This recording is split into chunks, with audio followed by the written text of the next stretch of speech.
Hello friend, आपका स्वागत है आपके अपने यूट्यूब चैनल विवान वर्ल्ड में। फ्रेंड्स, आज का हमारा टॉपिक रहेगा विटामिन। अभी जो पुलिस के एग्ज़ाम्स चल रहे हैं उनमें अब विटामिन से संबंधित बहुत सारे प्रश्न पूछे जा रहे हैं, इसलिए हम ये टॉपिक लेके आए हैं जिससे आपके 1 से 2 नंबर का जुगाड़ बन सके। तो फ्रेंड्स, आज हम देखेंगे सारे के सारे विटामिन्स कौन कौन से होते हैं, क्या क्या उनके स्रोत हैं, उनके वैज्ञानिक नाम क्या हैं और उनसे क्या क्या रोग हो सकते हैं उनकी कमी के कारण।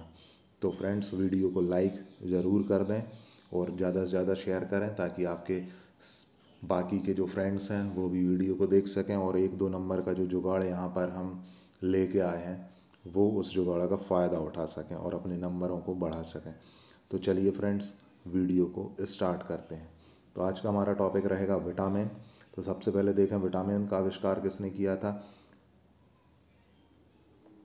तो विटामिन का आविष्कार किया था फंक ने। ठीक है, फंक के द्वारा विटामिन का आविष्कार हुआ था कब? 1911 में इसका आविष्कार हुआ था। विटामिन क्या है? एक कार्बनिक यौगिक है।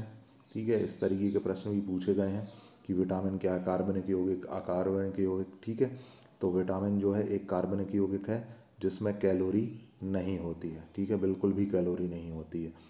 इसे एक नाम और दिया गया है, इसे रक्षात्मक पदार्थ भी कहा गया है।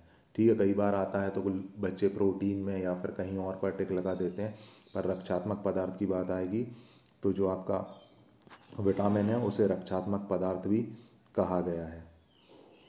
अब ये फैक्ट्स भी बहुत बार पूछा गया है, जल में घुलनशील विटामिन और वसा में घुलनशील विटामिन। ठीक है, जो विटामिन बी और सी होते हैं वो क्या है? जल में घुलनशील विटामिन है। और उसके बाद ए, डी, ई और के, ये जो विटामिन है ये हैं वसा में घुलनशील विटामिन। तो जल में घुलनशील विटामिन बी और सी और वसा में घुलनशील विटामिन ए, डी, ई और के, ये हैं वसा में घुलनशील विटामिन। ठीक है, तो इनको भी याद रखिएगा। अब विटामिन संबंधित प्रश्न पूछे जा रहे हैं तो ये प्रश्न आने की भी पूरी पूरी संभावना रहेगी। तो फ्रेंड्स, अब देखते हैं विटामिन और विटामिन के कार्य। तो सबसे पहले बात करेंगे विटामिन ए की। विटामिन ए का जो वैज्ञानिक नाम है वो है रेटिनॉल।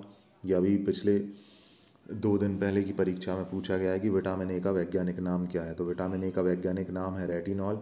इसकी कमी से होता है रतौंधी रोग, ज़ीरोफेल्थीमिया, वृद्धि रुकना और दोषपूर्ण दांत। ठीक है, रतौंधी स्पेशली जो पूछा गया है, जीरोफेल्थीमिया और वृद्धि रुकना और दोषपूर्ण दांत, इससे होने वाले रोग हैं। अब ये मिलेगा कहाँ कहाँ पर, क्या क्या स्रोत होंगे इसके? तो दूध में ये पाया जाता है, अंडे में पाया जाता है, पनीर में पाया जाता है, हरी सब्जियों में पाया जाता है और साथ ही साथ मछली के यकृत से जो तेल बनता है उसमें भी विटामिन ए भरपूर मात्रा में पाया जाता है। ठीक है फ्रेंड्स, अगली बात करते हैं हम विटामिन बी 1। अच्छा, जो विटामिन बी है उसके अंतर्गत बहुत सारे विटामिन हैं। बी 1 है, बी 2 है, बी 3 है, बी 5 है, बी 11 है। ठीक है, इस तरीके से बहुत सारे बी का जो है वर्गीकरण बहुत लंबा किया गया है, तो हम सारे विटामिन्स देखेंगे बी का जितना भी वर्गीकरण है। विटामिन बी 1 का जो रासायनिक नाम है या वैज्ञानिक नाम हम जिसे बोलें वो है थायमिन बोला जाता है इसे, और इसकी कमी से होता है बेरी बेरी रोग। अब मुख्य स्रोत क्या है विटामिन बी 1 के? मूंगफली है, तिल है, सूखी मिर्च हो गई, बिना धुली दाल हो गई, यकृत हो गया, यकृत का अंडे का जो यकृत होता है बीच वाला हिस्सा, पीला वाला पोर्शन, वो हो गया। और सब्जियों में बी 1 जो है विटामिन वो बहुतायत में पाया जाता है। ठीक है, तो रोग होता है बेरी बेरी, वैज्ञानिक नाम है थायमिन, विटामिन बी 1 का।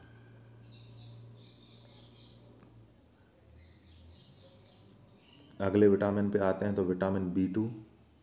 विटामिन बी 2 का वैज्ञानिक नाम है राइबोफ्लोविन। ठीक है, ये वैज्ञानिक नाम आपको याद करने पड़ेंगे। रोग क्या होते हैं इसमें? त्वचा का फटना, आँखों का लाल होना और जिह्वा का फटना। ठीक है, ये विटामिन बी 2 की कमी से होने वाले रोग हैं। मुख्य स्रोत क्या है विटामिन बी 2 के? खमीर हो गया, कलेजी हो गई।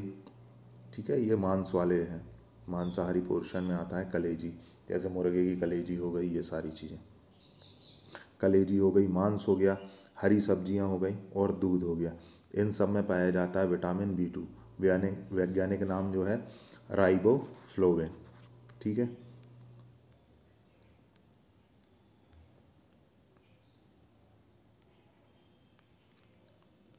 कौन सा? B3।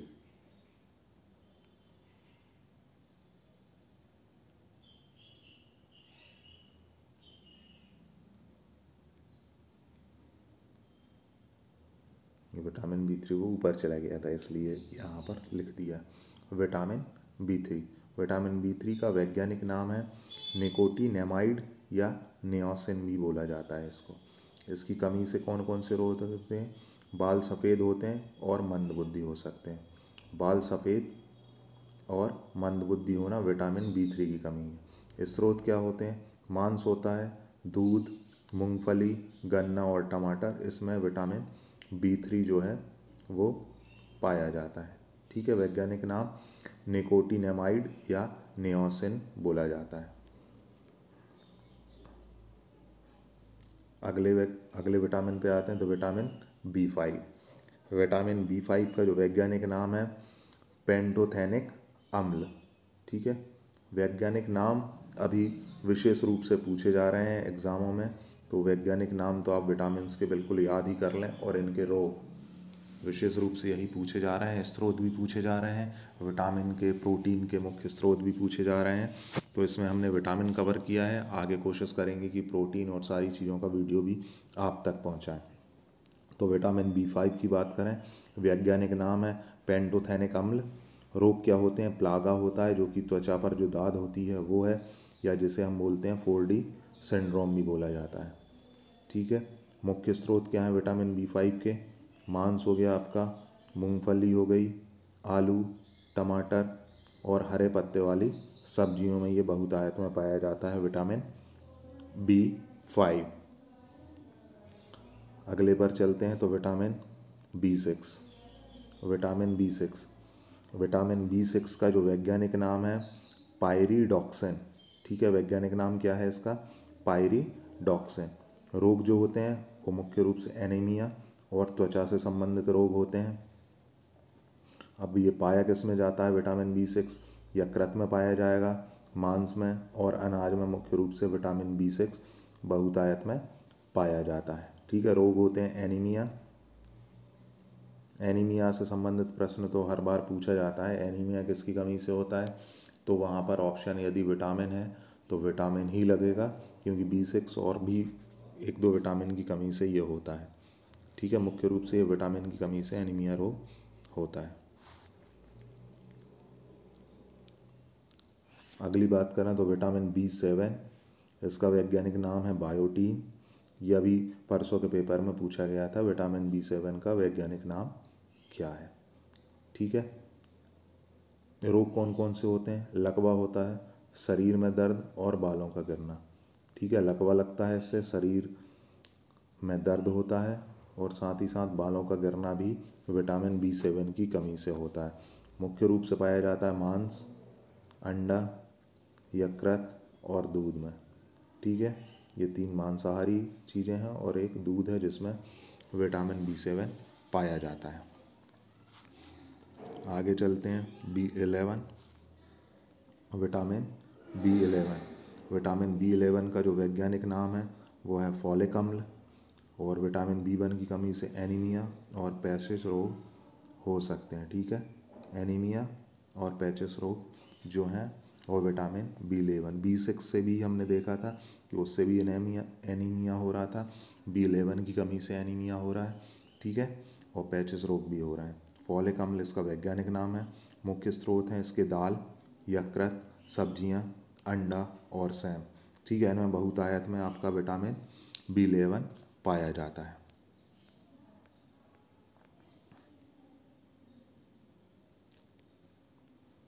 अगली बात करते हैं विटामिन B12।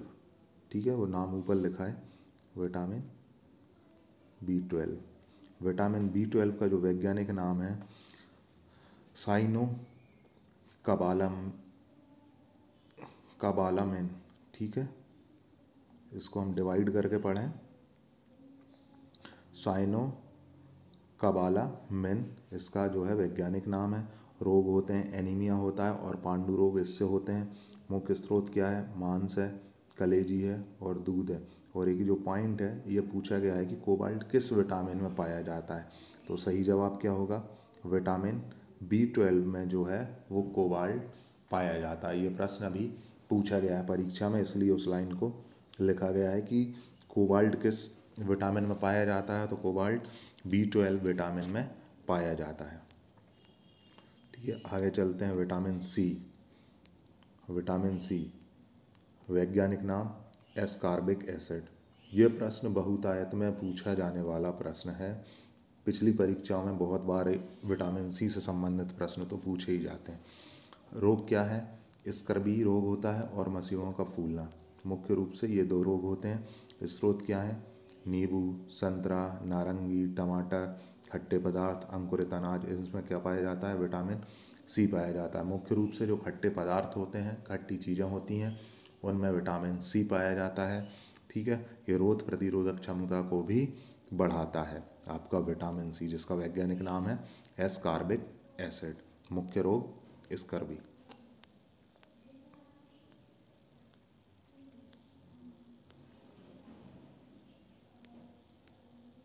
अगली बात करें विटामिन डी। विटामिन डी का वैज्ञानिक नाम है कैल्सीफेरॉल।